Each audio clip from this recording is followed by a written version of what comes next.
Hello, everybody. It is Club Call time. This is your opportunity to give us a call, to have a chat. A little bit quieter this week, hasn't it? But that's what happens when you win a game of footy. So, get in touch with us. The link is at the top of the Toffee TV Premier link to the show. So we want to hear from you. Just because it's quieter doesn't mean there's no need to give us a call. Lots to talk about. The win on Saturday. Sean Dyche. Kitman having to go to Sports Direct to get socks. I think that's very important. We need to talk about that. Our Hummel doing their job correctly. MSP investments. MSP investments. The big one. It's a big one. Them possibly having two people on the board. Got the Merseyside Derby on Monday. Yeah. Abdoulaye Doucouré in midfield. There's so many things to talk about. It's about whatever you want. Just make sure you give us a call so we can have a chat about it. Otherwise, it'll just be us droning on for an hour and a half, and we do that every day. So let's not do that. No, so there you go. Let's definitely not do that. So get on the line. If you're not on Toffee TV Premier, come and join us. The link is in the description. Just click the link and come and join Toffee TV Premier. It's like £4 for the month. Do you know what I mean? Is it that you much? can't even. Yeah, it's because of. Because of these things. That's not even us. We don't even take that £4. That's because of the dollar, basically. Blame dollar. Blame Brexit for us being more expensive. There you go. So for not even a pound of a pint. Exactly. I mean, not even the. It's not. You can barely get a pint apparently now, and sounds like £7. Yeah, I get a pint at Goodison. Remember when you used to go to Slater's and it was £1 a pint, or the bar on a Tuesday? It was £1.50 for a bottle of Stella and a shot. Oh, the days. Oh my God, the days. They were so amazing. But now we just sound old. Yeah, but that's fine. That's fine. That's the way it is. Remember Ned had rickets? Wasn't even in old times. That was just recently. Just the other week. Yeah. That's what happens when you go to Chester. The other week. Yeah. So let's. I mean, we've got the title as Moshiri about to sell. Basically, will he sell his shares? Well, there is rumours or stories that there are other interested parties as well in trying to buy in. So it does look as though he could well be about to sell some shares in Everton. He did hint at this in that video he did, didn't he? The other week. So I wonder if now is the time that he's going to do it. Obviously, the MSP stuff, they apparently want places on the board and that kind of thing. So yeah, I wonder. No, if it's it'll happen. I imagine there's a lot of noise. There has been a lot of noise in the last few weeks, and that I imagine that will continue. How that continues, I don't know. But the board have been missing the last two games. And that is a sign for the fans, almost for the people being demonstrating and stuff. That's a win, and if that continues, I know. Listen, that's not necessarily the day Joe come on the match, but if that continues, that's a clear sign of something evolving. Maybe something happening in terms of resignations eventually, maybe, because if they continue to not be able to come to the match, especially if you're someone like Graham Sharp, you go, why am I bothering? Can't even go to the match, can't even get the number one perk out of being being there. Is going the match. So maybe that might lead to resignations, and that might mean to them understanding what's going on, and hopefully we start to see an evolution of the board. I don't think we're going to see a revolution like a lot of people want. No. But I think an evolution with the possibility of a couple of people coming in, bringing a bit of expertise, trying to maximise certainly things like the stadium move. The money that they bring in would probably be the money used to finish off the stadium as well, you'd imagine. Yeah. So, if it is MSP, then there's a lot of experience there in the American sports, the stadiums, sports agencies, dealing with things off the pitch, on the pitch, whatever. So it's going to be interesting. There's a poll right now on YouTube, or should be coming up on YouTube right now. Would you welcome back the board this season at Goodison Park. It'll be interesting to see what the numbers would be on that. So let us know. So, but we have we still got Mike? Yeah. That's first caller. Let's get Mike on. Get Mike. Hello, Mike. Hello, Mike. Right? Hello, Mike. Is that World Cup referee, Mike? It is. Oh, go on. It is. I've put my cards away. Fair play. And your tin hat. And my tin hat. Yeah. No, I've saved my tin foil hat. Oh, okay. That's good. Might need it again in the summer. You may well do. Yeah. Go ahead, mate. What do you want to say? To be honest, it was more about obviously just the whole Dyche performance from the game on the weekend. Yeah. And it sort of goes back to what I was saying previously a few months ago in terms of creating chances when you don't necessarily have the best attacking players, and it shows it can be done. And it was my biggest frustration, as you know, under Lampard in terms of like, I get people going, oh, we need better attackers, we need better wingers, and of course we do. But you can still create chances in a game of football. Again, I watched the Wrexham game last night, and there was chances galore for Wrexham, for Sheffield United. So teams with not necessarily the best players can create chances to score goals. And if I know it's only one game and it's a small sample size, but it feels like he's just looked at the squad and just gone, what's the best way of utilising what we've got? And it's what we've been crying out for. And to be honest, I feel like, I think I've said on one of the the shows and commented then, it just feels like we finally got a grown-up in charge. Someone who's come in and just sort of like blared out all the noise around the club, everything else that's going on, and gone, right, what's on the pitch, what's here, and how do we get the best out of it? But my big concern is it's massively played around Dominic Calvert-Lewin in terms of his physical presence up front, because the noticeable drop-off in terms of style of play once Mopai come on was worrying for me, because that ball was coming back awfully quick. And there's nothing against Mopai, by the way. I thought he actually done all right for his own style of play, but that ball was coming back quickly. You know, like for all Dom's not scoring goals, or he's a massive presence in terms of that style of play. And obviously, I'm not sure what Sims is like. I wouldn't like to say, oh, he's the answer. I don't know. I haven't seen enough of him. Yeah. But that's my only concern, really, is obviously just keeping him fit. Yeah.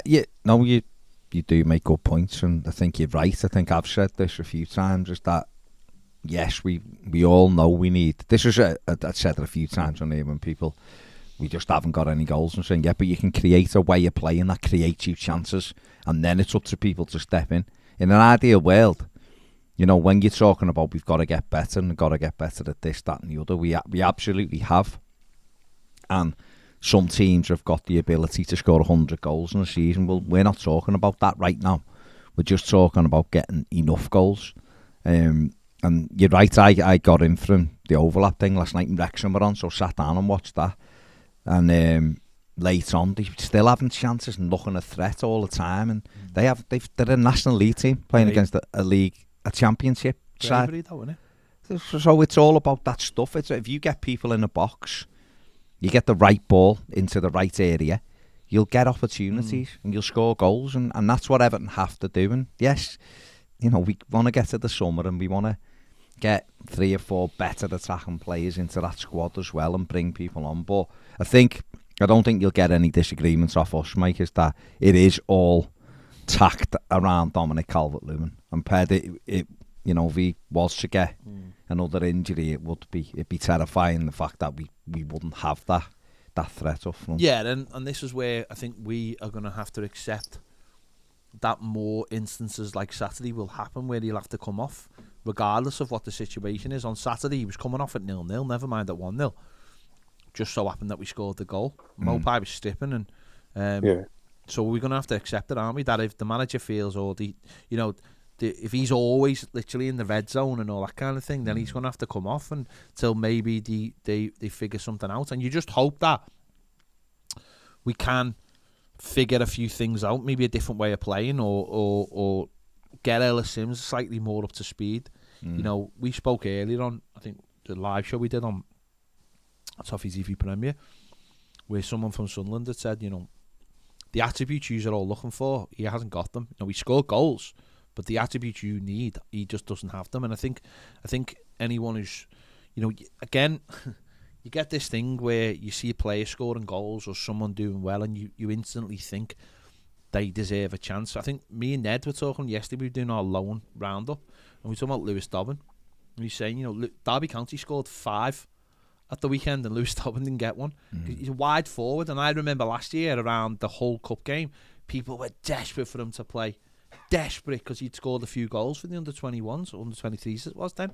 And it was like, it's not always about necessarily scoring goals as such, no matter what the level. It's what they contribute to the team. It's what they add. And some of these players, they come in and they just look totally lost because the style is different to what they've been playing.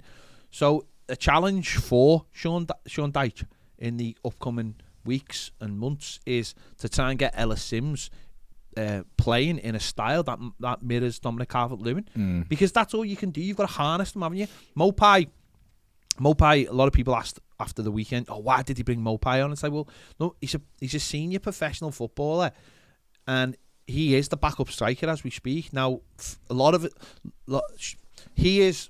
You look at recruitments, and I've said my piece on here and other places. You can't be buying a player that doesn't have the same kind of attributes. But we did it, so it's done now.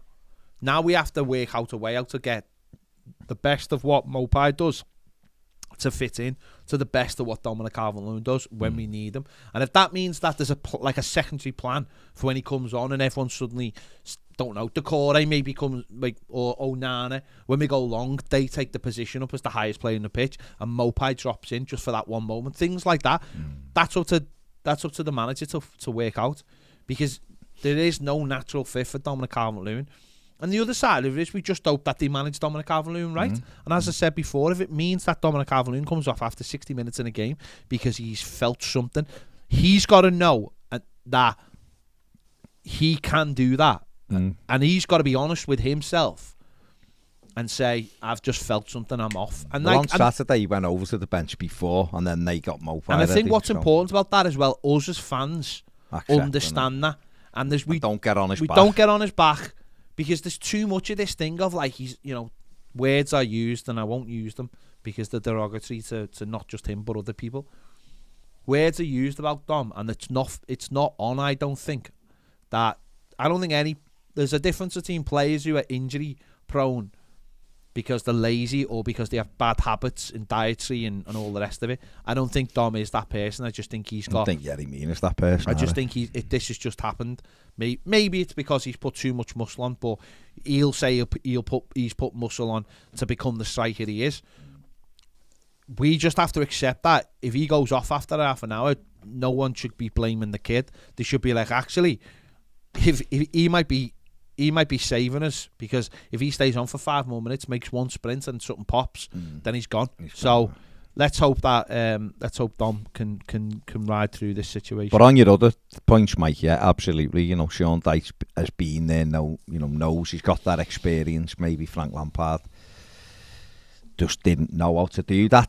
Dyche has had more success at getting points in a certain way, whatever. And the other thing as well, Mike, I just want to ask you before you go.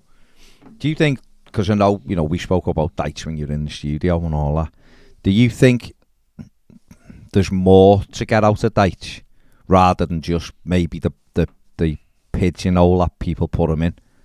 Because obviously there's managers who are much higher profile than him and have won stuff and higher up than him, who people would put him in the same kind of category as in terms of what they do, not to the same level that they do it at. I'm talking like Simeone, Mourinho, those kind of managers who in the past have found a way out to be almost like defensive and good structure, but obviously they've done it at a much higher and with better players than what Dyche has. So can I get, without me saying Sean Dyche is going to be Diego Simeone, can he be, or has he got more to his game maybe than what some people give him credit for?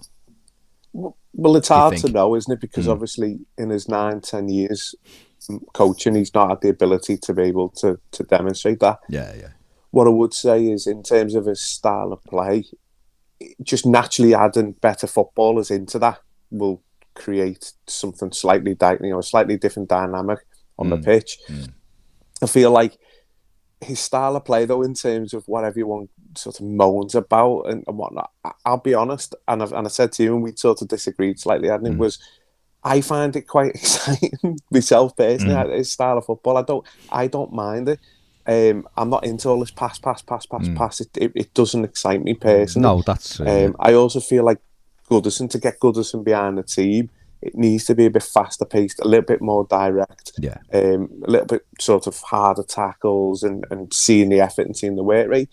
So can he develop his style? I don't know, but will he need to as we progress with better players?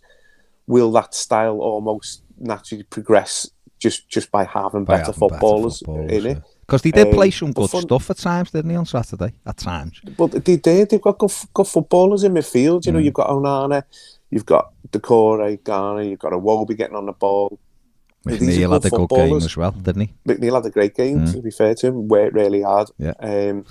And again, this is where, going back to Ped's point a little bit there, with the Mopai situation, where I feel a little bit more calm, albeit I'm worried about, obviously, the drop-off, is that I feel like Dyche will get the best out of each player and understand the role and how to affect each player personally. Because, again, in a short space of time, he did it. And, everyone goes on, it's just the basics, Well, if it's just the basics, why wasn't Frank Lampard doing it? You know, why wasn't Paul Clement pulling Lampard to one side and going, we're not doing the basics? So it's dead easy to say, it's just the basics. Just the basics in football sometimes can't be that easy to get out of players. You've got to have a way of getting that out. And he's obviously got that to extract it. So I'm looking forward to seeing what he can do. Obviously, hopefully keep us up. And for me, I'd definitely carry on with him into next season, 100%. Yeah. Sound. Nice one, Mike. Nice one, Mike. Top man. No Lovely worries. to hear your voice. Yeah. And 1878, by the way, podcast was brilliant again. Cheers, mate. Number one fan. Nice one, mate. See you soon. Ta-ra, Mike. Bye. Ta-ra, Mike. Ta-ra. Just on, obviously, on Sean Dyche, I know it is a very small window that we are gauging him on at the moment, but, you know, what can we? That's all we can do, isn't it? That's all we can do. Yeah, it's a, you know what? He had one game, and we won it against the best team in the land currently. So that's a positive start. Other managers, I think the last 7 or 8 Everton managers won the first game, haven't they? Or something, seen some mad stat. It goes back years. It goes back years and years. So you can't take anything from that other than we won 1 in 14 and didn't look very good. And he had a good structure. But, you know, Frank Lampard started off with a great win against Brentford in the FA Cup. So no one's getting, we're certainly not getting carried away, but it was a good start. It was a good start. Yeah. That's all you can say, isn't it? That's all you can say. Yeah. If anyone wants to give us a call on MSP, please do.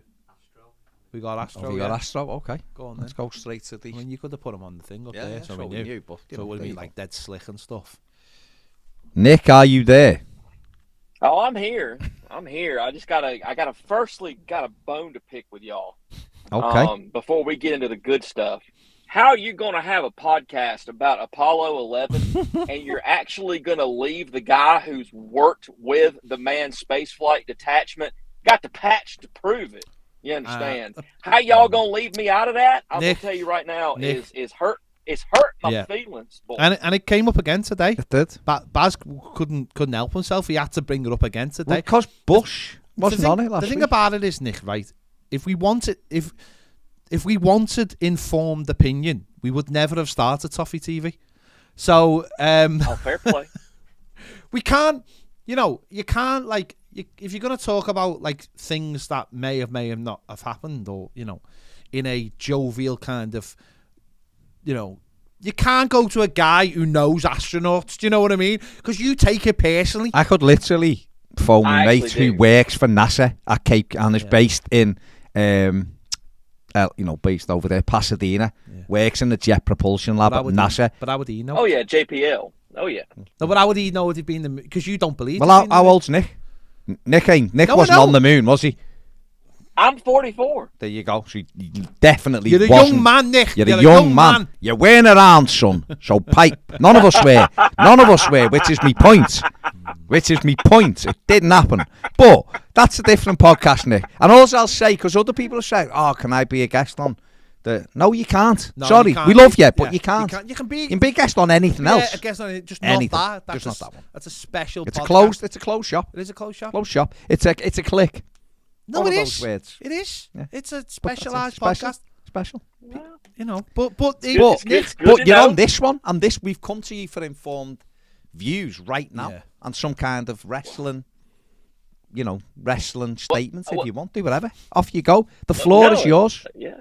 Well, yeah. It's just good to know where I stand. You understand? That's it. Anyway, That's it. regardless, how good is it to be talking about a victory when you didn't expect it? And after everything else that we've been going on about, I want to be real brief because I know there's a lot of other people. I mean, for the first time ever, obviously, I'm going to be brief, but I know there's a lot of other people waiting.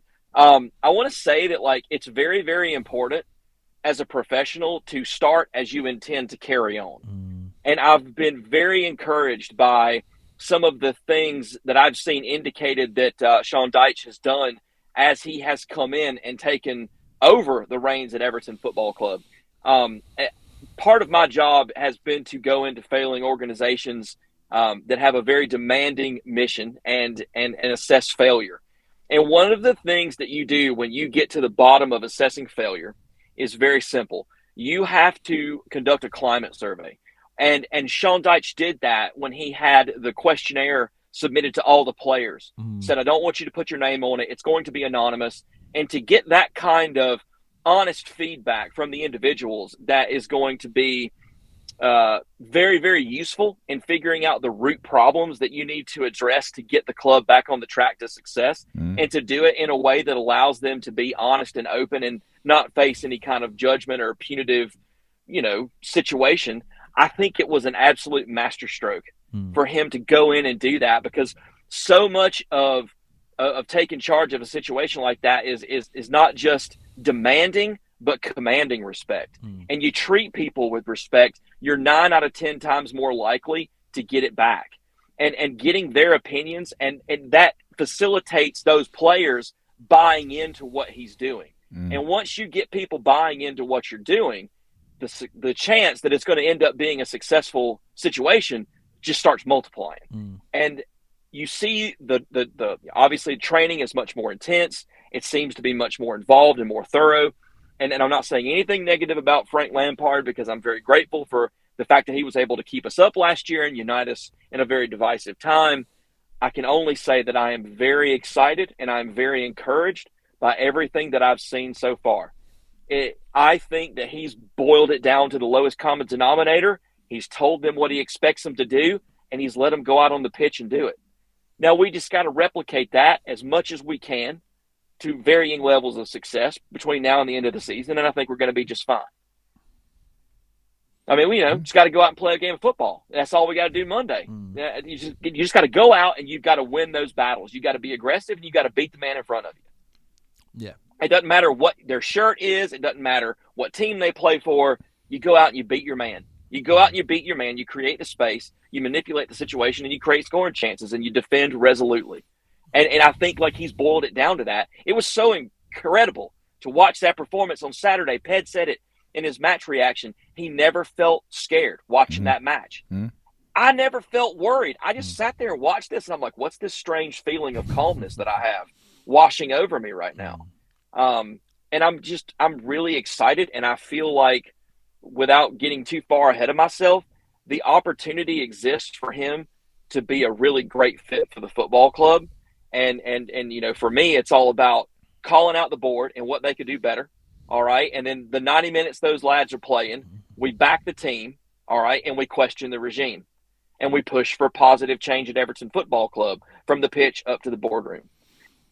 But you've just said it there, Nick. I think you just nailed it on the head there. The right fit, having a set of players that fit into what Sean Dyche is good at. And I think that's where Frank Lampard failed and was failed. is the recruitment, the players he had, the players he brought in, maybe weren't good enough for the kind of things that he wanted to do. That sometimes, if you have good players, then managers who don't have quite the experience, or if you want to put it another way, just aren't that good, can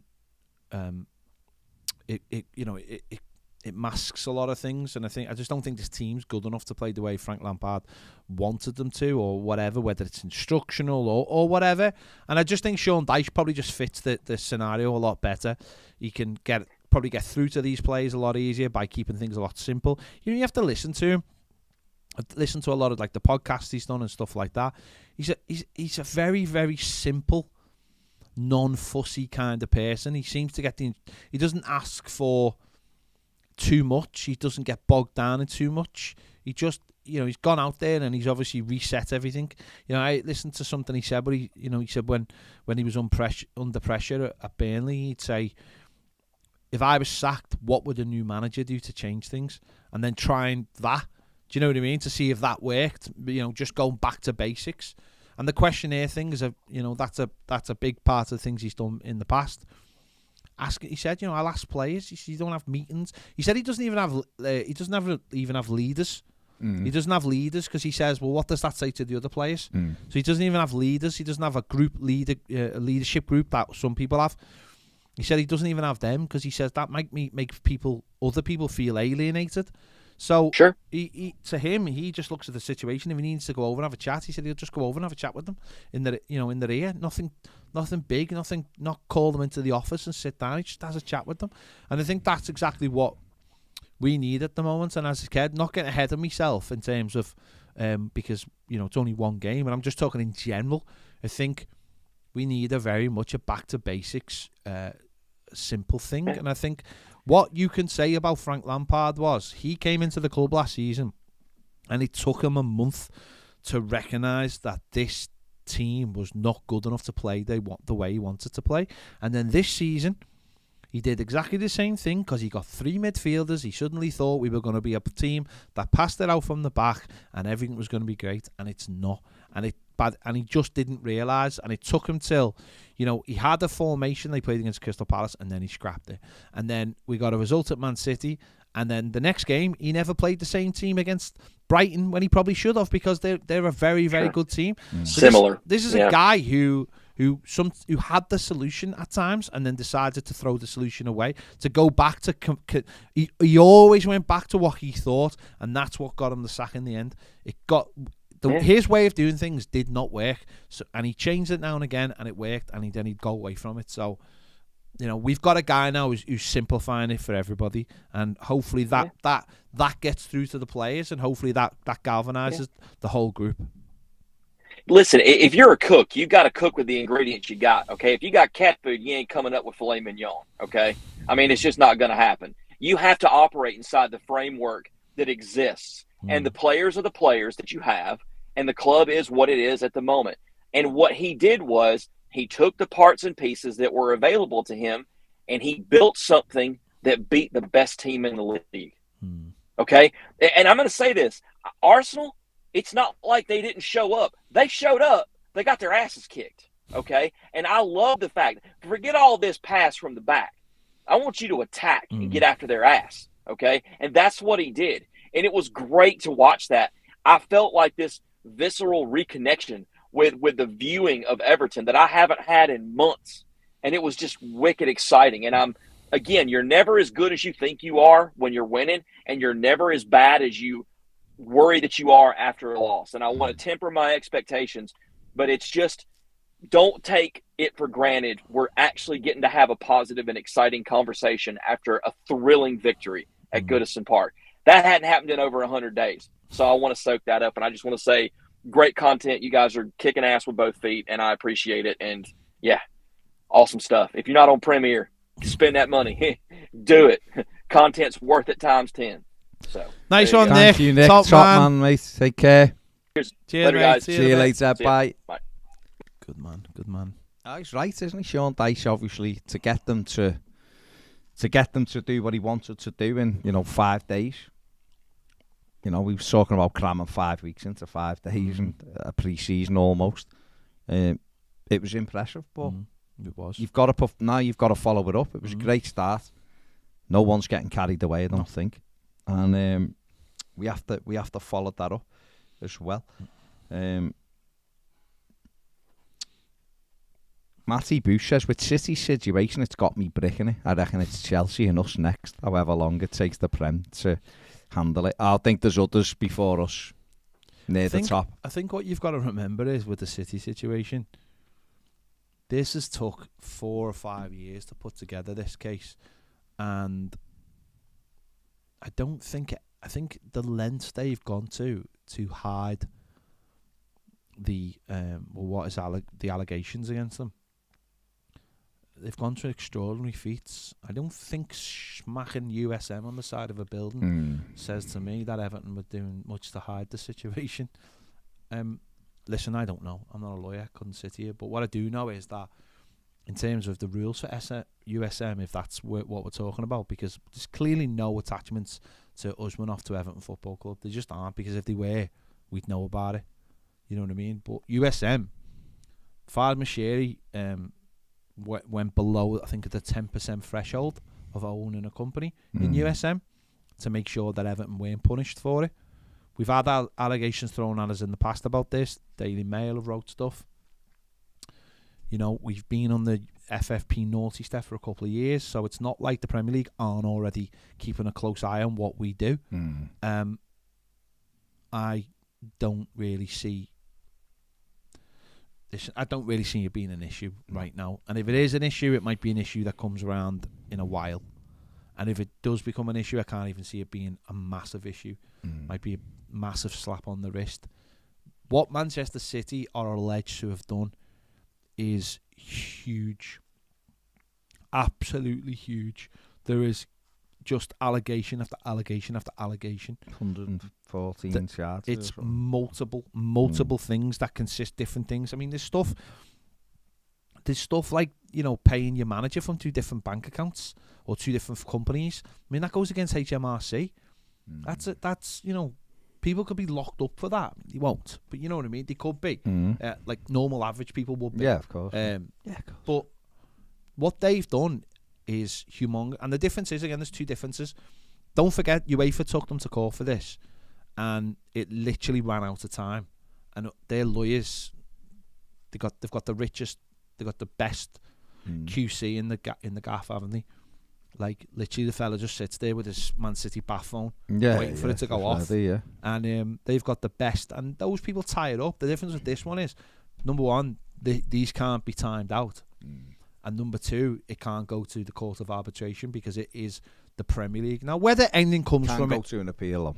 It can go because it's an independent, of course it can, but it can't go up the chain. So therefore, it can't like be timed out or whatever. I spoke to the journalist from Manchester City last night at the overlap thing, and he was like, the club are just so calm about it. Well, he will be. He said they're just like, they've got the players together and the man's gone, there's nothing. They will be. They will be, because why would you be any different?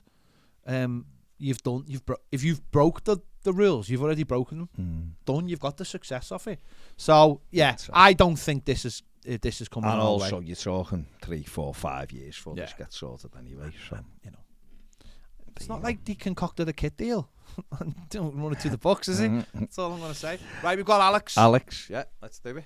Alex, are you there? Cheers, guys. Yes, can you hear me? Yes. Where you calling from, Alex? All right, I'm calling from Washington State, USA. That's obviously in the west corner, in the northwest. Yeah, top west, right near the border of Canada. Very nice. Tremendous. Cheers, guys. Well, long time listener and subscriber, first time caller, and a little nervous to be following up after my buddy Astro. Don't worry about it. It's like going on after Elvis. Never looked good. Well, look what happened to Elvis. Exactly. There you go. Stay away from the toilet. I got three talking points. Go on, mate. Yeah. All right. So first one, I'm touching down in the UK tomorrow, and we'll be making my first trip away trip to Anfield. Jesus. And I'm a little nervous. That's a try. Hoping that maybe I could get a little input here from you guys, because every time I've gone, I'm going with the best mate of mine who's a Red, and we do an annual trip. We go out and we go to the reverse fixture and alternate. But this is my first time going to Anfield. Last year we were at Goodison, and we're sitting in the main stand over there. Oh, dear me. And Gets worse. I don't know if I'm going to be able to control myself if we go up. Don't worry about Don't it. control yourself. Don't hit you with the iPads. Yeah. Yeah, they'll get the phones out, be careful. I'll be honest, also- right, Alex, can I just say, I have never been to watch Everton play at Anfield. Mm-hmm. Never. I've never been. I'll never will go. I'll never go to Anfield in my life, so that's just me. Yeah. But I think you'll be all right. I think you'll be fine. So don't worry I about dragged it. him to Goodison a couple times, so I feel I owe the return favor. But if anybody knows, if there's a way, if we do go up, I definitely would not want to be sitting in the main stand during the final 20. I'd want to try to sneak away to the away end. No, what I would do is, mate, I'd keep your powder very much dry. Yes. And if Everton do somehow get a result that is a happy result, then at the end of the game, just make your way towards the away end and sort of celebrate with them in a way. Because the problem is, if you do celebrate Everton scoring, then not only have you opened yourself up to being an Evertonian, but then therefore for the rest of the game, if Liverpool were to do anything, you are going to get all of the abuse, aren't you? So I would keep very much the powder dry. I won't. Sit there, just get your phone out or camera, take pictures that you'll just look like one of them. And just a little side eyes to my mate, let him know. Yeah. And then just play it by ear and, if we win, moonwalk out of there. Yeah, that's it, innit? That's the way to do it. That's it. I'll get my dancing shoes on. Oh, All right. Absolutely. Absolutely. Second point, if I can, guys, is MSP Capital. I see a lot about it. I'm particularly very excited about it. I hope it does go through. I'm a farmer now, but in a previous life, I was a financial analyst, and I worked with their COO, Sharon. Ooh. Not a lot, but in some capacity. And she is a very, very smart person. And I think I've seen a lot of things go out. Oh, the vulture capitalists, they'll come in, they'll gut us. All things considered, we always looked at things in two ways. There's value creators and there's value extractors. And I always knew the company she worked for. And as far as I can tell, the work that MSP does to be on the side of value creators. Yeah. And I think that that's very exciting. Yeah. And Ped, I agree with you 100%. What they might bring in would be great for the new park. The amenities at U.S. sporting facilities. Yeah. I've been going to a lot of baseball games since I was a kid, and you can get all kinds. Yeah. It is amazing. Yeah, you can get any kind of food you want. Yeah. And so if they could bring the hot walk in. Oh, yeah. Move the park, bring some of the Goodison treasures with it. So I just wanted to say that, if people are concerned about somebody coming in, gutting the club, taking it for what it's worth, I don't think these are those kind of operators. Alex, can I just ask you a question off the based on evidence that you've just given me? So you like baseball, you give up finance to become a farmer. Have you ever walked through the fields and heard any kind of voices telling you to build anything? I've given up baseball, but I did put in a little mini soccer pitch for me and my dog to kick the ball around. There you go, man. That's the dream. That is literally a dream within a field. If you build it, absolutely. He's good. Why on the did ball. you? That also sounds like a film starring someone like George Clooney. You give up finance in the big city to become a farmer. How did that happen? Oh, it was soulless work, my friends. Oh my God. It was tiring as soulless, and I went on a journey, and I said, I'd much rather grow veg and raise some sheep. And you are an ITK for inside finance. This is amazing. Can I ask you another question just based on this? Again, based on things you see in films. What time do you have to get up in the morning? When I started first year analyst, I was usually in. No, as a farmer, sorry. As a farmer. As a farmer? Yeah. Oh, not that bad. It's all a mystery. You get up. You get up most days. If it's raining, you go back to bed. And what time would that be? What time would that be? I need to know because, just in case he wants to move into farm. Oh, 7 o'clock. Yeah, I've been asleep about 3 hours. Bad. Not bad. You See, have they your make it coffee, look- your tea, you go outside. That's just average. Make sure everyone's got water. It's fine. And you were Fair ahead of play. the track as well because you've always been working from home. So Yeah. Pandemic was not a big departure for me. there you go. But it was boring, and What you a guys life. kept me What a severely entertained. So I What thank a you life. for all those hard yards. So, no worries. Thank mate. you No very worries. much. We do it for all the farmers. That's what it is. That's what we do. Farmers it for. around the world. That's what we do. Farmers around the Well, world.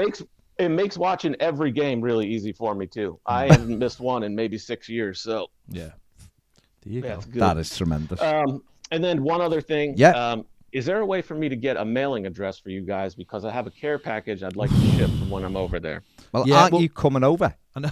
Yeah. Oh, How long you over for? we're going to be based out of Manchester the whole time. Oh, okay. Yeah, but that would still be Yeah. cheaper. You could bring it over with you and Yeah, then post it it when you're would in be Manchester. cheaper from and Manchester it would be to That's Liverpool. what I'm going to do. Yeah. Oh, I'm okay. not- Oh, okay. absolutely. All right. Well, when we finish the call, Ned. no, they'll give you an email address. Yeah. Or you give Okay. him an email address, and or That just sounds DM us on Toffee TV Premier, Job done. Okay. and we'll Thank you very message you much, back straight back with our address. Yeah. Cheers, guys. Thank you Oh, very Alex, much, mate. super, and enjoy your safe trip. Enjoy Enjoy it. your Let's trip, hope mate. it's a winning trip. Yes, Come on. It's going to be a good one. I have a good feeling. Come on. Brilliant, mate. Cheers, Right. Alex. Nice one, Alex. Cheers. Take care. Bye. Bye. We were only talking about Field of Dreams this We morning. were weren't only we? so Alex should watch the 1878. It is one of the greatest. I don't care what anyone says. We were talking this morning. If you haven't watched the 1878, maybe Ned will put a clip out of it. The time when someone asked what sport makes the greatest films and why it must be baseball. And baseball probably is. And why is Kevin Costner in every good sports film? Yeah, because he's in because golf makes another good one as well, and he's in a good one, Tin Cup.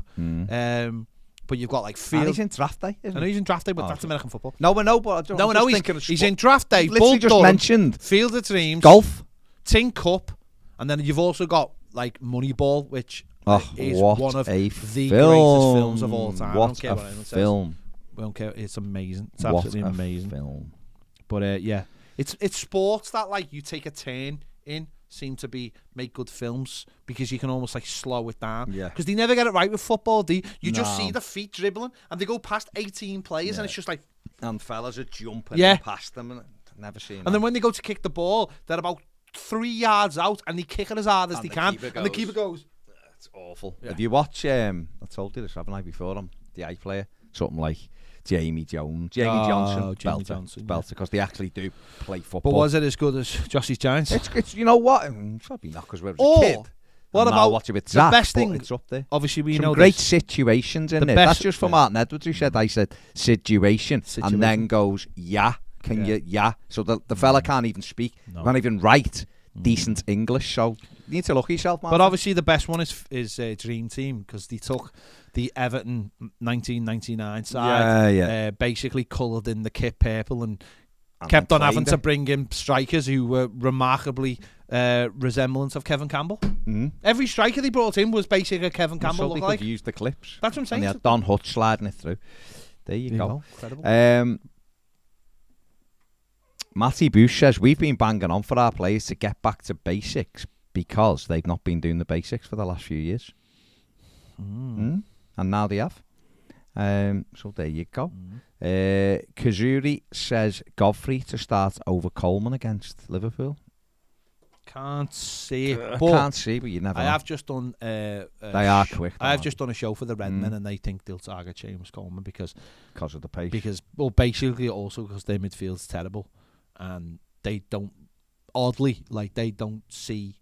They were like, your midfield is so much more superior to ours. I was like, you said that a few times. I was like, if we'd done this show last week, we wouldn't be having this conversation like this. But they were like, yeah, we're probably going to have to target Coleman. No, I've heard them saying, we might need to be a bit more direct because we can't cope with your midfield.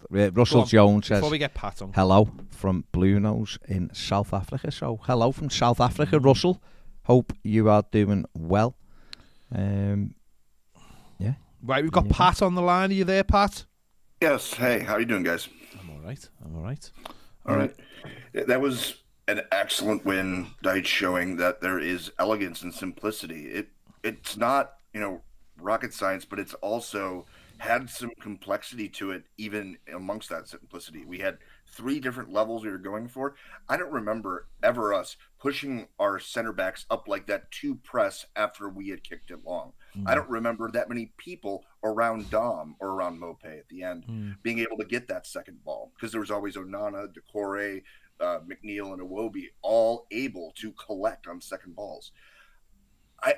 It's amazing to me that a manager who was supposedly more an offensive manager could make us look so lackluster and so feckless, and a supposed defensive manager who was just, old school English hoofball can get us to create amazing scoring chances and play some pretty good football. So I just kind of wanted to get your guys' take on how was it that we were better offensively with a supposed defensive manager? Well, first of all, hello to Pat from St. Louis, is it? Chicago. Who's St. Louis? Somebody else. You should have known that. No, I know. Chicago, Pat. No, I like to know where people are calling from, so it's tremendous. I think basically, John Pat, in St. Louis. John St. Louis, that's it. I think basically for me, we just got we got the ball forward quicker, and we took less touches in terms of getting it into the areas where we were wanted. braver. Weren't we? And we were braver. We committed men into the penalty area. The likes of Dwight McNeil's job was simplified. Get it out your feet and put the cross in. That's what you've been bought for. We've been screaming at him to do this. If he's going to play, the lad isn't lightning quick. He's not a massive dribbler. So therefore, his best thing is the left foot. And we've seen it even in the second half. He picked it up and just went on a run and got a corner. And it's like everything was simplified. Iwobi slowed down a little bit, ironically, when you're crossing it. But get it into the box. And because of that, we ended up with 9 attempts at goal in the first half against the best team in the land. So it was just being, like you said, braver and doing things a bit quicker for me. And also, don't forget as well, because of the way we have played, Arsenal wouldn't have had any evidence of the way we were going to play. So they might have been like, don't have to worry about that happening because they don't do that. Robbie said to me, because we didn't play it out from the back, basically most of Arsenal's game is built on the first press of them just quickly getting at it. And he said, you never once played it out from the back, so it took us out the game. And it's like, that's a bit basic if you can take a team that's winning the league out. It comes down to, you can only, a lot of teams are reactive to what the opposition are doing in a way, or they're, the game now, a lot of teams do play it out from the back. That's just the way it is. So you have to, your tactics have to reflect stopping that from happening, and it's like the counter press, isn't it? And you have to be able to do that. And let's hope that's not a one-off. Let's hope that we can. The best teams can do stuff over and over again because they're good at it, and obviously that is the big thing going forward. That's why Everton the last few years have had like decent starts to the season, and then when you get into that little bit October-y time and everyone's figured it out, we start to peter out. So, but it was just good to watch, Pat, wasn't it? It was. That I'm trying to think of how I want to phrase this. That we were able to play to our strengths. That when even on corners we had, which is the way you're supposed to do it. You're supposed to have in-swingers from both sides. Iwobi on one side, McNeil on the other. That's sort of statistically been proven to be a better option. And we know we're not really the fastest team, but we're physically imposing and strong. So what do? We give the ball some air. We give some hang time so our guys can get under it instead of drilled passes going into the first guy. We know we would have that physical advantage, and so we used it because we know we're probably not going to win too many foot races, maybe Onana, maybe Decore, but our center backs sure aren't. And so Tarkowski had all that time to drive and hold off Odegaard and get to the ball. And that was just a small, simple thing that you think that's just a basic corner, a back post corner. But it's using that simplicity in effective ways. And that was really nice to see, even on set pieces. I haven't seen us look that good on corners in ever. The other thing I'd say about that, Pat, is that corner, that was probably the 4th time we tried that corner. Because the simple fact is, Ramsdale does not like coming for corners. He's one of those goalkeepers who tends to get under things. So he doesn't really like coming off his line. So we tried that 3 or 4 times with varying degrees of the success in terms of the ball getting to our player or causing trouble. And what I actually liked about that is they kept going with that. They didn't go, well, it hasn't worked once, so we're not going to do that again. They kept doing it almost to the point where they refined it so much that the cross ended up being a spot-on cross, and Tarkowski managed to get the right side of Odegaard when the ball was on its way down. So it wasn't just like a one and done. They knew where their weakness was on set pieces, so they kept on hammering and waiting for it to happen. And that doesn't happen enough in sport. Well, the Tarkowski one in the first half, one that hit the side net. Yeah, they were struggling. Like, you just mentioned the header for Onana at the far post, and he just got there. There was a real variation because we done the Iwobi near post and Don flashed the header over. So by doing that, like you said, Ramsdale, for someone his size, is rooted to his line. I don't understand. I mean, that's just how Arteta, as that's how he wants him to be, because he might feel he might get in the way of Gabriel or Saliba. But for Everton's perspective, we used it really well, and then they were nervous then.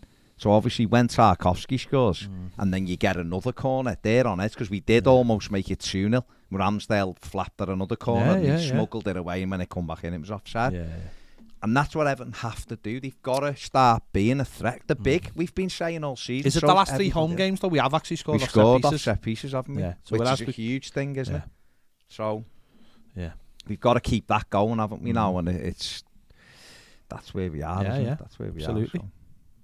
So one more point about the game, and then just a question about the derby.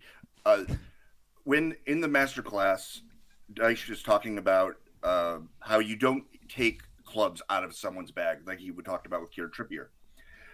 Why would you take Cody and Tarkowski, who have those long-range passes? You're taking away tools from them, and Dyche clearly knows that both of them have good switch passes, good long-range stuff. Frank was taking those tools away from those two guys, and that was it. Yeah, which is weird because we scored off one of Cody's long passes at Brentford, and Tarkowski's at the switch. Again, that comes back, I think, to just Frank wanting to play a particular style because it's very much in vogue playing off from the back. It worked once against Crystal Palace, and I think he thought that was the way we were going to play. And of course, you have to. It's funny because when I do the women's show with Kira, Kira's only quite young, so she's learning the game as well. But one of the things she had with the women's game was that the women's team kept on playing it out from the back, and obviously she's young, she wants to see Everton win like we all do. You know, that's something she absolutely loves, and she was getting majorly frustrated with it. Kept on giving the ball away, and against the better side, they were scoring. And what's happened since they come back from their little break is that Everton have started getting a lot of joy with it. And I actually said to her, like, before they had the break for Christmas, was like, a lot of this is just practice though, because they're trying to nail the manager. So Frank have carried on just playing off in the back. No, but I think the difference is that what I'm saying is that against the lesser teams they were having success with it. They just weren't having success against the best teams in the women's league. Yeah. And what I was saying to Kira is, well, if they keep on having the success against the lesser teams and picking up the points, that allows them the opportunity then to play against the good teams and try it. And if they're going to lose, they're going to lose. But if you're going to lose, you might be playing the style that you want to play. And that since the break. Since they come back, they've been winning games and scoring goals. They played Man United weekend, top of the league, went away and drew 0-0. They got quite lucky, but that was persistence because he believed in it. I think Frank believed in it, but it was never going to happen because I just don't think he got good enough players, and I don't think we weren't beating the worst teams with it, so it wasn't giving us an opportunity to play. You always got to come through a period where you are honing your style. It has to happen in games of football. It can't just be on the training pitch. But the problem is that we weren't doing the fundamentals to allow that to happen. I think the other thing as well is knowing what your fans like. Gary Neville actually used me last night in the thing to talk about United, because I was saying the feeling I get, and it's certainly my opinion, but the feeling I get with that Goodison is we don't like passing the ball at the back. Our fans just don't like it. We like to get the ball forward, and he quoted and said, because when people were talking about Ten Hag and saying, well, he's letting other teams have possession, he was like, yeah, but why should we want to play like Manchester City? Which is my thing. Why is Man City the only way to play? It's nonsense. It's whatever works for you. Now, Real Madrid won 4 European Cups off the back of Barcelona having what the they greatest did, team in the exactly. world because they needed a counter to what they were doing. And Neville was saying United will never just arse about with it at the back because it's not what their fans like. Well, that's how I feel with Everton. I'd rather Everton do what they did on Saturday and have more chances and more crosses and more shots when I'm engaged in the game. Yeah, but you can find a happy medium with that. Sometimes if it's on, you can play it out from the back. It's the same if there's a long ball on, play it long. If there isn't, keep it nice and short. So I think what we're saying, Pat, is there with what Frank was doing was not looking for the things that Everton could maybe cope with quite easily and build on that while trying to develop Back the to other basics. thing. I just don't believe there's one way you have to play and that's the end of it. I just don't. Leicester won the league on 28% possession or something. Yeah. So, that's my view anyway. Yeah. And I hope we take this effectiveness into Anfield. Is this? It's Anfield. It's the derby. I know. I don't want to jinx it, but I feel more. I will say it this way: this is the most confident I've felt before the derby at Anfield in quite a while. But is there a realistic chance of us getting something there? And is this the most vulnerable they've been, or since that COVID season? I don't want to be pessimistic. I can only use history as a guide, Pat. I think when we've played Liverpool at Anfield and we've been a favourite, it never goes. And don't get me wrong, we're not the favourites here, by the way. I understand your point because they're not doing very well. But I often feel like it comes back to bite us and like there was one year where we went in as favourites and I think Gerrard did he get sent off and we still lost the game 3-1 because a lot of the time to us it's we build it up so much in our own heads that it becomes an occasion rather than just a game, and it's why you see other teams just go there and pick up points and we can't seem to. They do raise the game though as well. No, that as an excuse, I think a lot of the time though our players tend to get sick. Remember like the time Ross Barkley went and thought he was a midfield enforcer? You know, I know. We tend to go there and either underperform. Like the irony is the only time we've ever gone there, I think in the last few years, bar the COVID season, and really give an illustration of what we were at the time was the game when we got beat because Pickford threw it in the last minute. We were brilliant that day. When we go into derbies, we always have we always do previews and we're like, oh, we're doing all right. Andre Gomez was brilliant, blah blah blah. And in that game, what we'd actually said actually happened, and we should have got a good point out of it if it wasn't for that absolute mayhem that happened in the last minute. And that it very rarely happens that how we think is going to happen happens, and so that for me there are no expectations. Liverpool are not in a great vein of form, but we've won once at Anfield in 24 years, so I'm not going to sit here after one win, and before that let's not forget we hadn't won since October, and think, oh, we've got a real chance. Our form is still a lot worse than their form, and yeah, we've got a new manager. We're gonna test them, I think. But if we can get out of Anfield with a point, I will be delighted. Absolutely delighted. 4 points out of those 2 games would be an unbelievable return. Then going into a couple of games where you think, right, we've got to win these. Got to win these games. So I'll take a point, mate, on Monday. I must admit, I really would. Yeah, that's more what I was saying. Of getting a result is kind of what I was saying. I don't know if I would ever go and say getting a win at Anfield. No. The last season, like full season I watched before this one was 2016 when we got absolutely smashed in April 4-0 when Moshiri got sent off. And I have bad memories, and I've taken a pretty lengthy break from Everton. So anyways, thanks guys. You guys always do great. Cheers, Pat. Great to have you on, mate. Cheers, mate. Cheers, Pat. Top man. I just seen a question. I just seen something on our Premier then, but it's gone missing. But someone actually said that they got a job in the Coast Guard in America because Dev it was. Yeah, Dev. Sorry, because of a Kevin Costner film. That's incredible. What a guy! what a guy. And of course, you know, now he's in Yellowstone, which is very good if you're watching that as well. So Kevin Costner, what a guy. Of course, he was Superman's dad as well.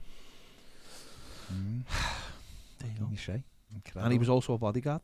He was a bodyguard. He's the man of many talents. Can do lots He of also, things. though, and I watched this over Christmas, I was watching the Madonna film, Truth or Dare. I think it's got a different name, hasn't it, as well? And it's like, obviously it's a documentary, and she just does a gig, and he walks in and he says it was neat, and she just, when he walks out, she's just like, you fucking drip. Makes great sports films though. So Yeah. Carla said, "Is it an American special today?" no, it's just that they're ringing up Carla, and you're not. Yeah. Sort it out, Carla. Sort it out. Craig says, "Man, I didn't know we had fans in Chicago. I've been twice not to watch games on my own. Lol. Got fans everywhere, mate. Yeah, I think Chicago. We saw that on Saturday. I think Chicago was one of the first and we places. saw it when we were in America. One of the first places that had an Everton bar, the Globe, I think it was called. I don't know if that's still where they watch, but they went to Globe, and obviously we have Chicago Tony. Everyone knows Chicago Tony. Everyone knows Chicago Tony. We were in the States with. He's not from Chicago, but I'd like to go to Chicago because, of course, it is where all the John Hughes films are set. So I'd like to do a Ferris Bueller and get on the moat and sing Twist and Shout. There you go. Ned's probably never seen Ferris Bueller, so Ferris which is Bueller's sad. Day Off. Sad for him, innit? It is sad. It is sad for him that he's never He seen won't Ferris like it Bueller. 'cause he'll say, I've never heard So of it. you know, if you are based in the UK and you want to give us a call, please feel free. These Americans, and over in America, depending on where you are, is either 1 o'clock, 12 o'clock, or even like 11 o'clock. Where's Eddie from, or are we aren't allowed to say now? Eddie's from England. Shut up, Ned. Hello, Eddie. How are you guys doing? Hello, mate. Hello, Eddie. Where are you, Eddie? I'm in Texas. Belter. Absolutely. American special. We're about in Texas Tremendous. because it's a pretty big place. Yeah, I'm in San Antonio, so Oh. southern Texas. Nice. Okay. Nice. Nice. It's a lot hotter here than Wood Dallas. Yeah. I went to Houston in the early 2000s, and me and my mate walked for about half an hour and nearly died just walking in the street. That's how hot Texas is. There you go. There you go. Go on, Eddie. What have you got to say, mate? He's gone. He's gone. He'll be back. He heard my Texas Well, story. what I will say, breaking news, Go on. that PSV are playing in the Dutch Cup. Oh, yeah. They're playing Emmen. Yeah. There's 20 minutes gone. They're winning 2-0. Jared Brandtwaite's got both of Oh! them. Ned, find those videos quick. But also, he is being scouted by Liverpool and Man United today. They're both there Do to they watch. know who he plays for? 15 million will get him from Everton, won't it? Or 18 Oh, sorry. No. So he's got two already in 20 minutes. 45 million. He's on for a hat-trick. Ned, find those videos, and where's Eddie? Get Eddie back. We'll He get him hasn't just back. disappeared, We has want Eddie back. Neddy, find Eddie. Eddie, find Eddie. What I would say is, if you haven't subscribed, why? We're 2 away from 77,000. So if you haven't subscribed and you're watching, and a lot of you are watching, over 900 watching, then subscribe right now. Thank you very much. Yeah. Much appreciated. Abigail says, I think we might get a draw at the derby. Sounds good.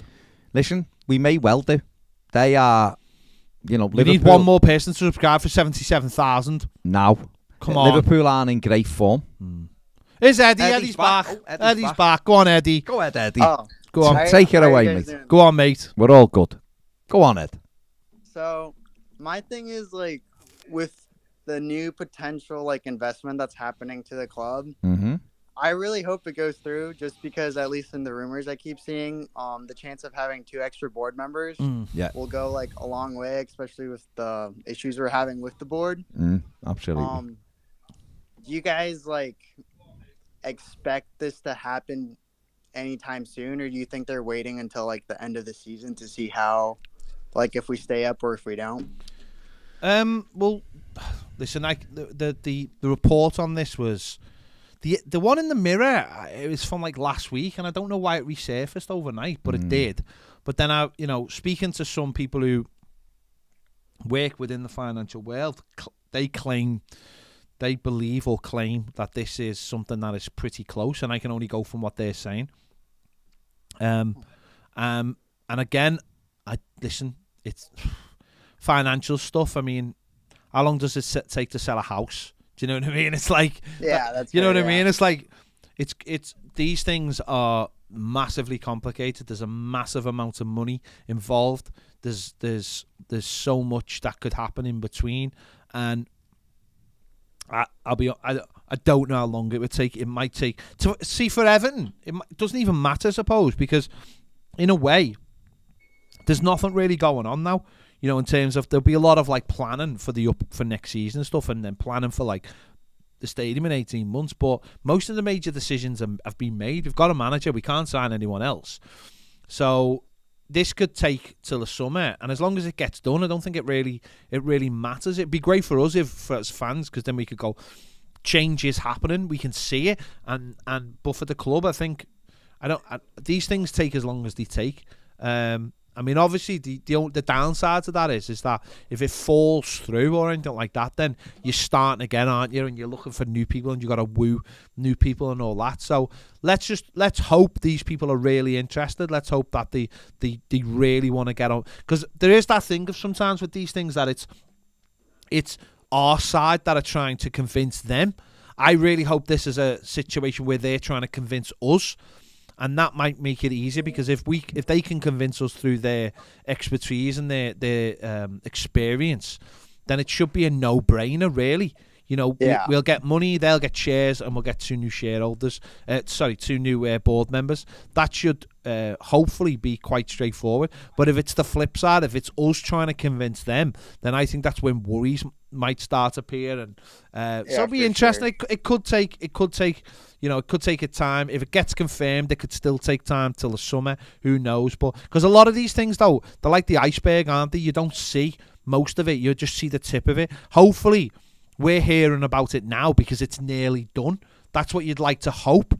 It's when you get a situation like the one in the summer where they're very shouty and very brash, and they're like, "We're coming, we're going to try and buy you." They're the ones where you take no notice of. They're the ones that you're like, "Nah, you're not, though, are you?" It's in business. I think it's the quieter they are, the more chance it's going to happen. So hopefully, there's something will come out of this. Yeah, I hope so too. It's tough scenes to be an Everton fan right now, specifically. Not after Saturday, surely? No, this is a good time so far I know. until we play again. Have you got, obviously, like, are you aware of this group? Have you heard any muchings over there, or any? Obviously these group are already connected to some sports teams over there. Also, like the X Games. Have you heard of this group before, or have you got any evidence of what they've done in the past?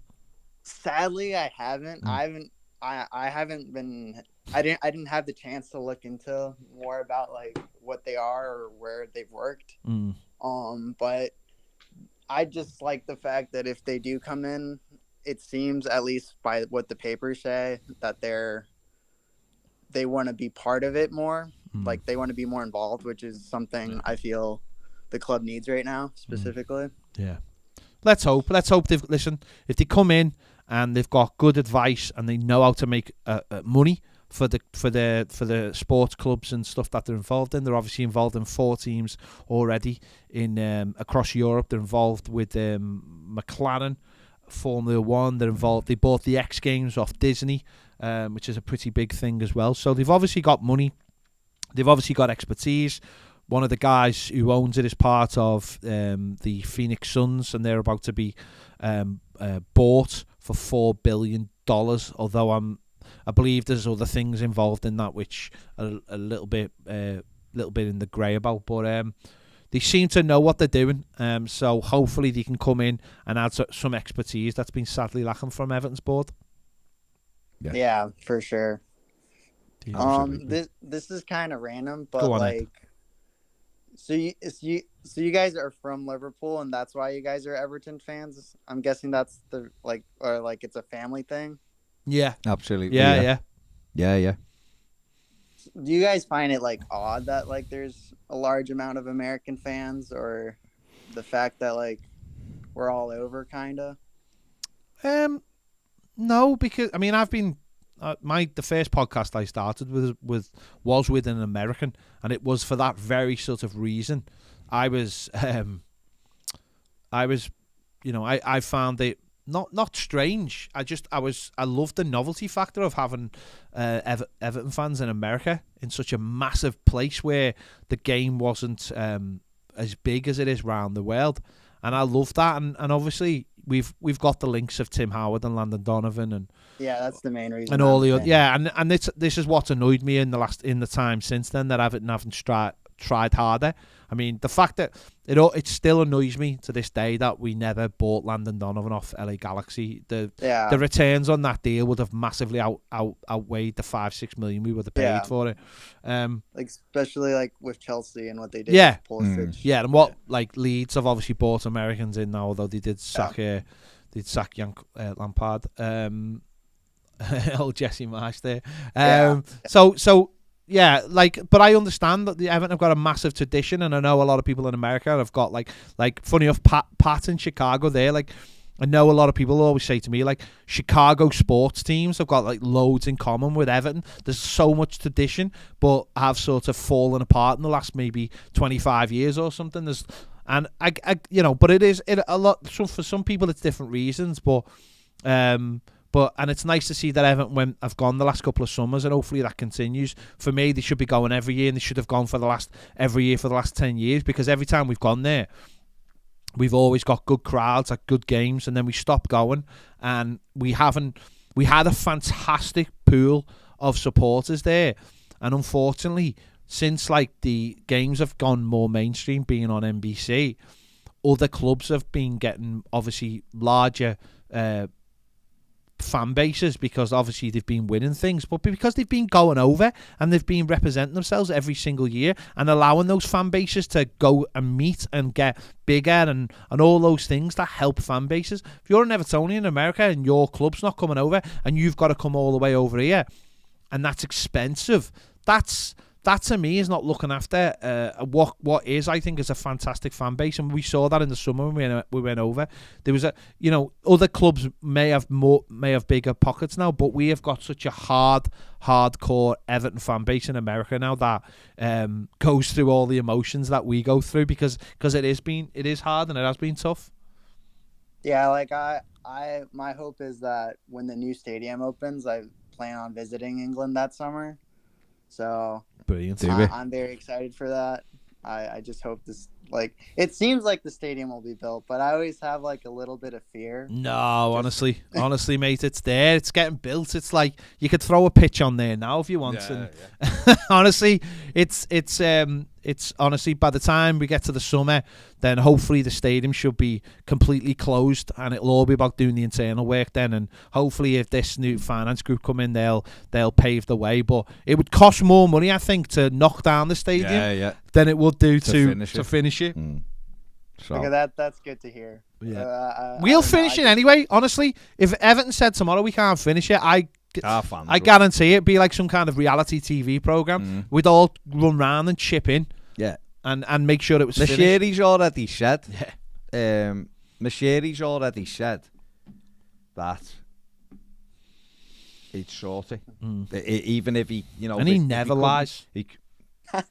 Fair play, fair point. But he said he's got the money to pay for it anyway. Yeah, if he says he's got the dough, he says he has, then he'll sort it. But no, he don't worry about that, Eddie. That will get done. All right. Well, thank y'all for talking to me. And great to have you, Ed. Yeah. Is this Eddie Garces, by the way? Yeah, it is. Yes. Best left-footed right winger coming out of North America. We could have got him in the window. We could have got him. I play as a right wing, and I'm right-footed, but go on the left. We'll go on the left and cut in then. Sexier. Well, I mean, we do need someone down the right regularly who crosses the ball not with his heel. There you go. But I can try. Eddie, great. Good man. Nice one, Eddie. Mate. See you later, mate. Take care, pal. Ta-ra. Ned, that link isn't like. What link is this? Like a flat link. What flat link for what? For the person who said that link. I like the fact that somebody that Alex just messaged asking, and it says in the message, "Hi Ned, can you send me the mailing address?" And Ned has sent back the email address. There you go. Classic Ned. Listen, why would you want him not to be classic, Ned?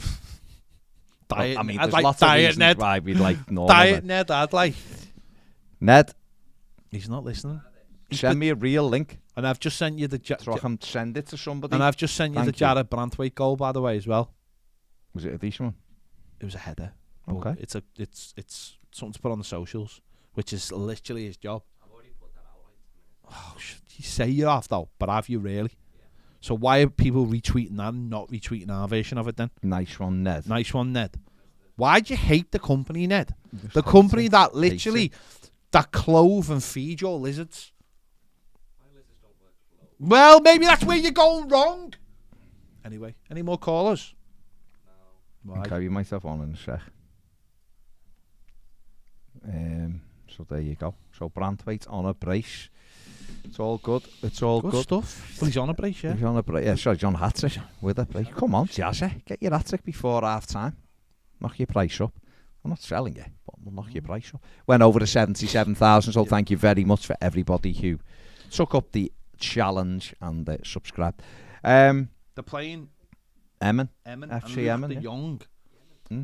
is and who can you remember the last player Everton sold to Emin? Was it? It was Shani Shani Talasha. Talasha, yeah. There you go. So they probably hate us. Kingsley on the super chat. Thank you, mate. Says, how's it going, lads? I feel there's a big Everton fan base in Australia too that the club hasn't really utilised either. Well, they went over in November, didn't they? But yeah, you're right. They missed that when Cahill was there. I know they went over in 2010 and won the Australia Cup and looked really good that pre-season. But did we do enough? No, We the just problem- don't seem to do The enough. problem with Australia It's miles away. is it is a genuine problem. No, it is. It It's is. in the southern hemisphere, Mm. and that creates problems straight away of the time difference. And you go to America, and obviously you've got that. Okay, if it's 5 hours if it's on the East Coast, and then but with Australia being like it literally is the other side of the world, and that just creates. It's why I don't think there'll ever be a World Cup in Australia for the same reasons, because it's great, and it's great that you can go on tour there and all that kind of thing, but it just creates its own problems, and it's such a huge place as well. Yeah. It's such a huge place, Australia. It's mad how big it is. Don't think we fully realise how big it is sometimes. And when I say big, I know America's big, but there's a lot of places in between America. Whereas Australia, it's just vast and nothing there. Yeah. Apart from kangaroos. That's true. Scott said I couldn't get into Yellowstone. They tried to make the rich guy the hero. Not for me. Okay. Yeah, but then also though, without giving too much away, it's like he's not rich because he's like a stockbroker, is he?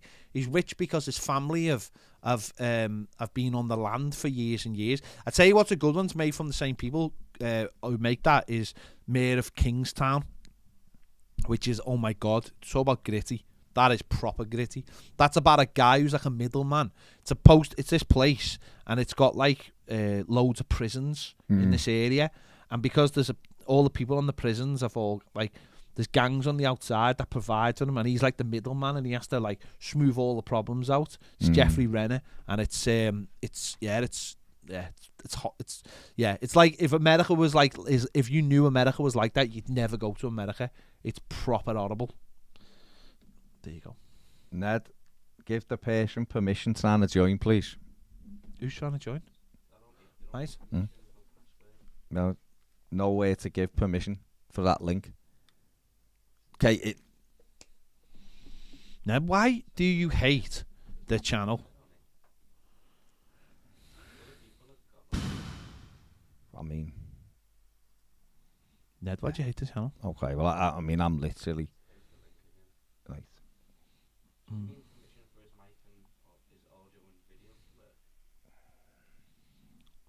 It is quite. I mean, it is quite straightforward. Okay, I've just clicked the link and I'm in already.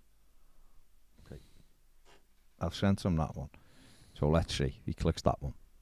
Ian Clark said the Toffee Apple Stadium should be called. No. Hello? What? I don't know. Someone just talked in That here. was me. Oh, okay. Just heard that. The Blues, Yellowstone is the westerny type thing. Well, it's set in modern day. It's very much set in modern day. That's what's saying to him. You You know more than me, so No, he'd have to go in that. Hang on. you just answer him. Where are we? Sorry. Tutti Orifice says there's an Australian Evertonian who makes Everton vids called the Saber Show or the Saber Show. He's cool. There you go. There you go. Okay, well, while you're trying to sort that, I think we've got Richie. Richie, you there? Hello, can you hear me? We can hear you. Where you calling from, Rich? I am in Barnsley, Ooh. Tremendous. so I thought I'd bring a bit of exotic. Yeah. Yeah, you know, Yeah. that's what we want. Bit of Yeah. exotic from Barnes. yeah, Like. yeah, yeah, exactly. Yeah. Go on, mate. Well, just thinking about the derby. Okay. I've got a feeling it's going to be a bit of a grim 0-0, to be honest. Bite your hand off for that, Rich, right now. Yeah, well, I mean, I'm not complaining. I'm not Yeah. complaining. I can just see it becoming a grim. We're not going to be on the front foot like we were at Arsenal. We're away. It's a derby. I think Dyche will set us up to make sure we get a result, or try and make sure we get a result. And Yeah. because Liverpool are just so crap at the moment, I think they're going to do the same. So I can just see there's going to be very, very little to get excited about, except maybe coming away with a point, which, like you say, I mean, I would be very, very happy with that. Yeah. So I think if we could, I mean, let's be honest, Rich, if anyone would have said before the Arsenal game, you're going to get 4 points out of Arsenal and Liverpool, we'd have jumped at that, wouldn't we? You know, 1 win in 14 games. Yeah. You know, that was just to then go to the best team in the land, and then our rivals who we don't really do very well at, and Anfield, to get something out of that game, I think it'd be tremendous for Everton. And I think if they did come out of it, this isn't being defeatist because our Liverpool there for the taking. They're letting a lot of goals in of late. The Leicester centre-back's their top scorer this year, which is a mad stat. Yeah.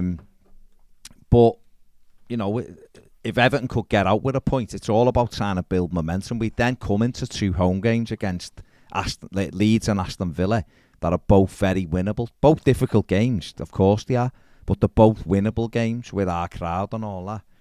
You know, the picture could look very, very different. And this can still be the case even if we were to lose on Monday, by the way. But just, you know, we've got Leeds, Villa, Forest and Brentford then after Liverpool. Yeah. All tricky games, but all games I think you could look at and say, well, we've got to take points from all of them, and that might end up being 1 point from and a point here and there. But that, I think you're right in some respects. I think Dyche will try to make us difficult to beat, try to make sure there's no gaps anywhere, and try to kill a game when we need to. And if we could do that and get something, I think that would be a tremendous point. That's how I see it anyway. Yeah. No, I agree. I agree because you know, I would have taken 1 or 2 points from these 2 games. Oh God, yeah. That we, you know, the Arsenal game, the Liverpool game. Well, we've got 3 on the board already, so you know, anything we get on Monday is a bonus. And then, like you say, we've got 3 games. You know, we should be looking at getting, you know, 4, 6, even more points than that. You know, and if we do that, if we can get those 3 games, you know, get results in those 3 games like we should, then you know, I think. You know, I think we'd be in a decent position then compared to where we were. Oh God, yeah, absolutely. You know, with a chance of staying up. So you know, we'll just have to see. But if we do go down, of course, not that I want us to, and not that I'm thinking about it, but if it did happen and Barnsley came up, you would be able to come to the home of Billy Bean's Barnsley football. Oh, of course, yeah, true, so, you know, every cloud and all that, yeah. You know, former Mason Holgate and John Stone's former clubs, yeah.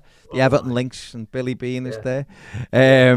But no, it's, listen, what I would say is I think a lot of Evertonians are feeling a lot more bullish about our survival than they did a week ago. And that's a good thing, is that what we demonstrated on Saturday is they can live to it. They can follow a plan. They can stick to a plan, and they proved at the weekend against, like I said, you know, currently the best team in the land, and they may go on and win the league for all we know. That we could beat them. Only the second game they've lost since, you know, Last time they lost was September the 4th. So for Everton to beat them and to deserve to beat them as well, not just beat them, to deservedly beat them, then for me that was a good starting point for Sean Dyche, and obviously the players have got to follow that up, haven't they, with other results against teams where we're maybe going to have the ball a bit more than what we did at the weekend.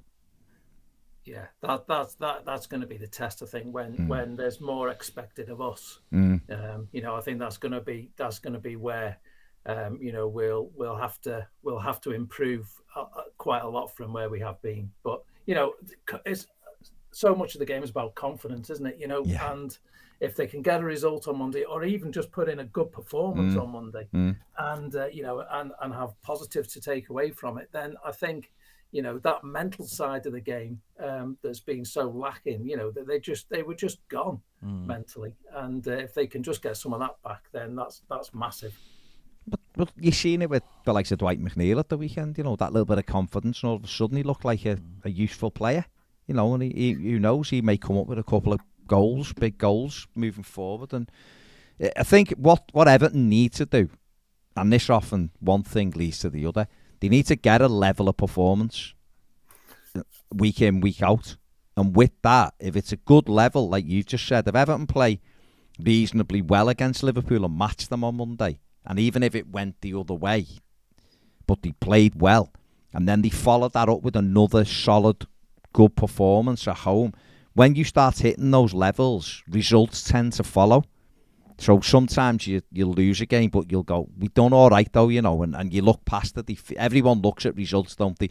Sometimes you can get battered and win the game 1-0, and you're talking about a tremendous performance, and the reality is you've hung on in there and nicked something, and that's great because it's about winning.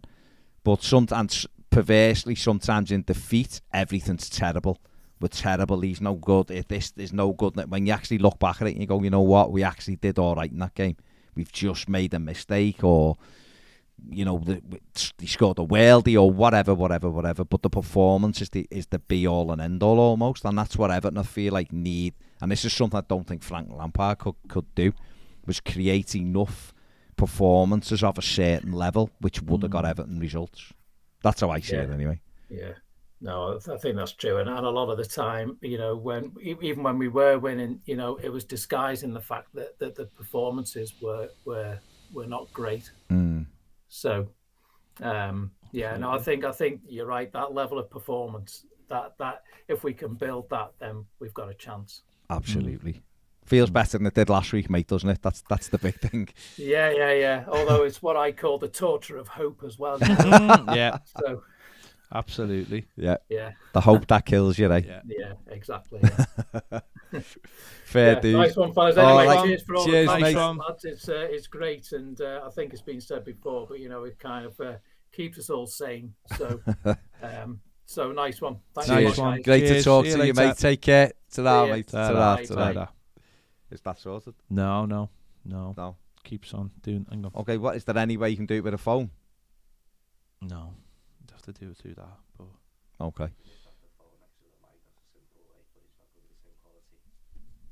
Okay. We'll give it 2 more minutes. I'll just read some comments out and we'll have to make a decision in the next 12 seconds. I'm trying to see if there's another. Go ahead.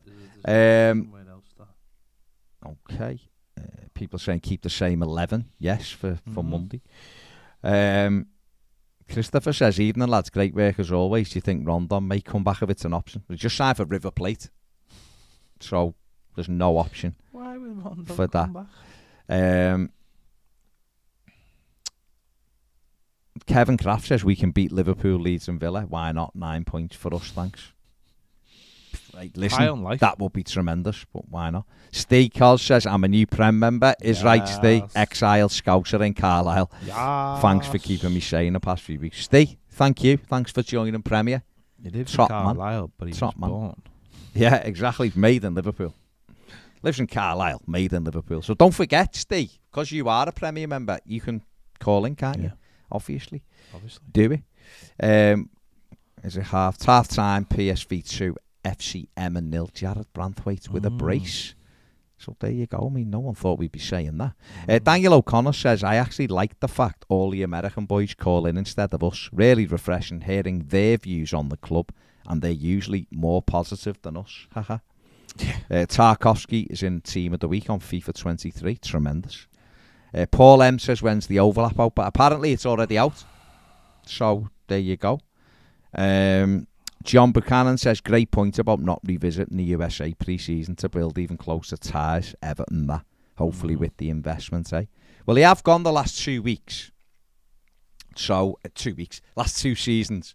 So hopefully, if Everton stay up, they'll make it 3 on the run. There we go. Evening, lads. As much as I hate to say it, I'm hoping Man United pull Leeds into the relegation zone tonight. I don't see them getting anything tonight or the weekend. That's Leeds. Is that you saying, as much as I hate to say it, Paul Power, because you are Paul Power, who play for City? City? That's fair play. That's fair play. Harry Foster says, whatever happens before a derby, I always expect to be hammered. Everything else is a bonus. It's a good coping mechanism, that, I think. Absolutely. Stuart Thompson says, surely chatting about films, Jimmy Grimble deserves a mention for football.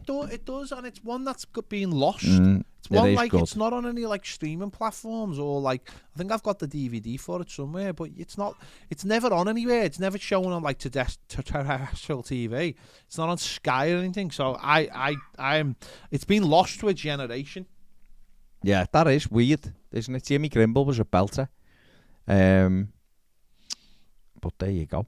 Daniel O'Connor says, as much as I want us to beat Liverpool, the games after are far more important. If we hadn't lost so many games against our relegation rivals, we wouldn't be in this mess. They're called 6-pointers for a reason. Didn't even need to win them, just don't lose them. Now we probably need to win them this time round. Absolutely. If we would have drawn with Wolves and Southampton at home, say for argument's sake, straight away, they're not close to us, are they? Both be below us, or Wolves would be. Wolves may be just ahead of us actually, because I think they're 3 points ahead. But Southampton are below us anyway. Will be even further below us. Just getting draws with them, you know. Leicester at home, we'd have got a draw with it. You know, it's all of these things where you lose the games and you go, wow, if it's bad, you know. Wolves, we were going for the winner, get it, and they sucker punched us. But if that game had ended 1-1, but that was poor. You can't. I don't think you can look back and go, well, we didn't go for it. We didn't go for it. Or if we'd have just kept the ball and passed it back to Pickford, they'd have ended the draw. They were terrible, Wolves, that day, and they were bottom of the league. We should have been going to beat them, shouldn't we? And there was the Corey. There was, you know, Anthony Gordon. Well, no, to be fair, it wasn't Anthony Gordon. Patterson's header wasn't good enough to Gordon.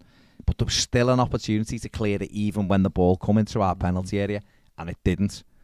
So, absolutely, you know, rubbish. And then Southampton, who were, let's be honest, Southampton were terrible when they come to Goodison the other week.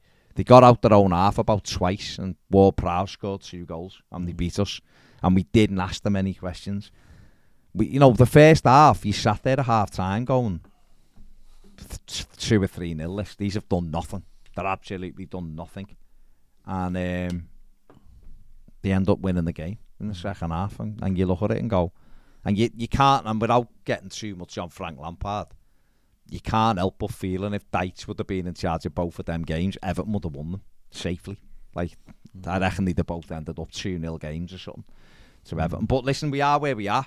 And with 17 games to go, and I think Richie just said before, if someone would have offered you a point for Arsenal, a point against Liverpool, you'd bite their hand off and go, right, we get to the next game then. But already a point ahead of that scenario with a game on Monday. So, and then two home games to go, and all of a sudden we pulled ourselves back in a little bit.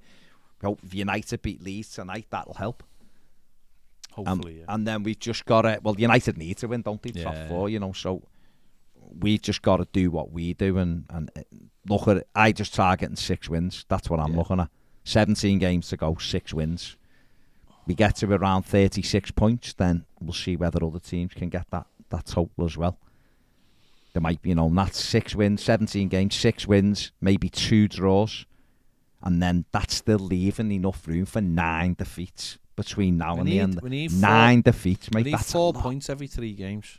I know what I'm saying. Got these on. What I'm saying is 6 wins and 2 draws. That's 38 points. Leaves Everton losing more than half the games. That's terrible for any team, but we've still got enough scope. We can afford to lose that many and still stay up. So all is not lost. Let's just take it each week. We done this last year and tied ourselves in knots, and some of the games didn't go the way we thought, did they? You know, we were down after Burnley, and then we beat United and won at Leicester and beat Chelsea. So we just got to go. Off we go. So that's not happening, is it? Sadly, that's not happening. No, that's not happening. Okay. The only person we need. I know, and there's a big. The only person that the tech doesn't work for. Sadly. Ned, what's that poll at? 70% no. 70% of the people say they do not want the board to return to Goodison Park this season. There you go. Any more callers before we wrap it up? No, okay. No. We were just keeping that slot open, We were. But sadly, it's not happened. Matthew Barry said from Alan Myers on Twitter, Everton are continuing discussions with US investors MSP Sports Capital with regards to them taking a minority shareholding in the club. The club is evaluating the offer from MSP along with other potential options. Any new potential investment would be for the completion of the new stadium, which up till now has been entirely funded by Farhad Moshiri and is expected to be completed next year. So there you go. That's from Alan Myers with the update there. So there you go. Thank you very much for everybody who joined us. Hit the like button. It does really help the channel, and we can bring more of these kind of things to YouTube for you as well. If you want to become a Premier member, loads of bonuses on there. Get over there. The link is in the description. Subscribe if you haven't, and otherwise, come on, Man United. We need you to win, and enjoy the rest of your Wednesday. See you later.